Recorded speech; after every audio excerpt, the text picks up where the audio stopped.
నువ్వు పురుషుడివైతే ఎక్కువ మంది స్త్రీలతో సహవాసం చేయకది మంచిది కాదు. నీకు తెలియదు, కానీ నీ సంసారాన్ని అది కూల్చివేస్తుంది.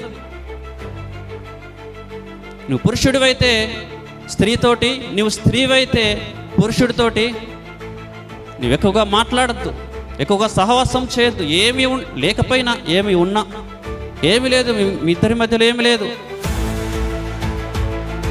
మీ ఇద్దరి మధ్యలో ఏదో ఉందని కాదు. కానీ లోకులు ఎవరటండి చెప్పాలి? లోకులు కాకులు కదా. ఆ కాకులు ఏం చేస్తాయి? ఒక్కసారి నిన్ను వేరే వ్యక్తిని చూస్తే కావు కావు కావు అని నీ ఇంట్లో అరుస్తాయి. అవసరమా మనకు కాకి గోల? అవసరం లేదు కదా. ఎంతమందికి ఇష్టం కాకి గోల? వినసొంపుకుంటుందా? ఉండదు కదా. ఇరిటేషన్ వస్తూ ఉంటుంది కదా. అదే మనం జాగ్రత్తగా ఉంటే నీ ఇంట్లో ఆ కాకి గోల ఉండదు.